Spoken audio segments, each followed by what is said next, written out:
also instances that where PRD would instruct me to personally visit the said banks to pick up the money and bring it to Malacanang or to the designated individuals. I distinctly remember that PRD directed me on 3 separate occasions to pick up 100 million from a bank inside the mall in Lubao, Pampanga, which were all delivered to Malacanang.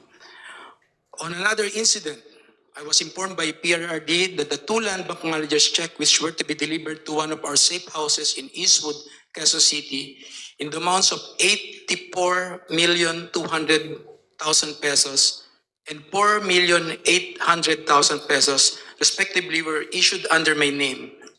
Copies of the 2 land bank managers' checks are hereby attached as annexes A and A-1. 28.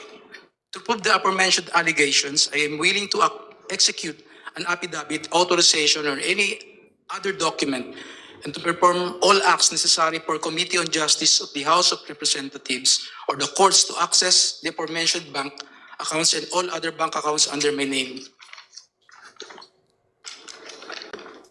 Term sharing and destabilization efforts. 29.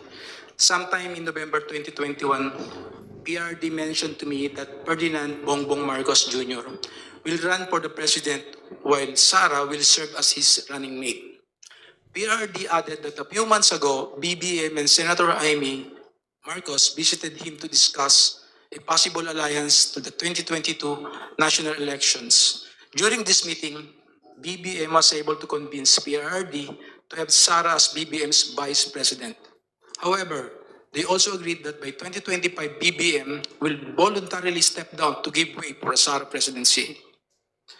After Sara took her oath as vice president, PRRD had a discussion with me with retired generals of the Armed Forces of the Philippines, where I was also present regarding all the possible scenarios for unseating BBM by 2025. In case he reneged on his promise, the general objective was to ensure that PBBM will only serve less than 4 years of his term as president, so that Sara, upon assumption to the presidency, will still be eligible for the presidency in 2028. 31. I remember that one of the plans considered was to sabotage BBM's administration by using some of BBM's own men, either recommended by PRRD for appointment or allied with the Dutertes, to reveal supposed corruption issues that will serve as a precursor for an impeachment for complaint. 32. In the event that BBM will not voluntarily step down or hand over the presidency to Sara, extraordinary measures of overthrowing BBM will be considered, which include assassination, mass resignation of government officials, civil disobedience, and even an armed assault of Malacanang Palace.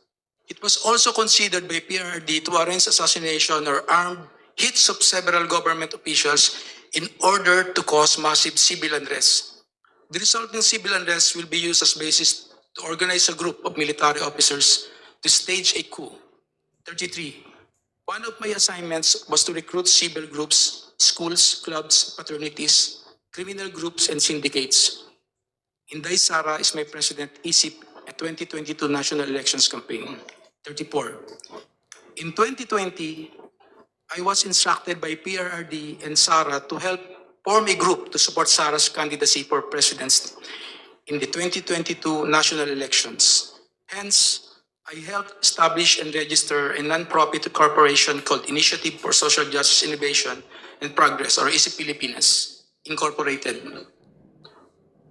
But to us supporters of Sara, ISIP actually stands for Inday Sara is my president. I helped establish ISIP together with some friends of VP Sara and alumni of San Sebastian College of Law, SSC Law, including Assistant Special Prosecutor Ryan Ray Kilala of the Office of the Ombudsman and his wife, Aurea Fortuna Kilala. A screenshot of one of ISIP's video conference meetings where Sara and Attorney Ryan were present is here to attach as Annex B.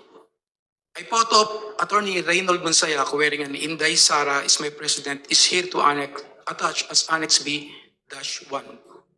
35. I got close with Attorney Ryan, who was previously a professor of Sara and former associate dean of SSC Law. He shared with me that Sarah was not particularly good in school, was often struggling with her academics and habitually rude and violent to other students. Hence, Attorney Ryan used his influence in San Sebastian College of Law to ensure that Sarah received passing grades despite her poor academic performance.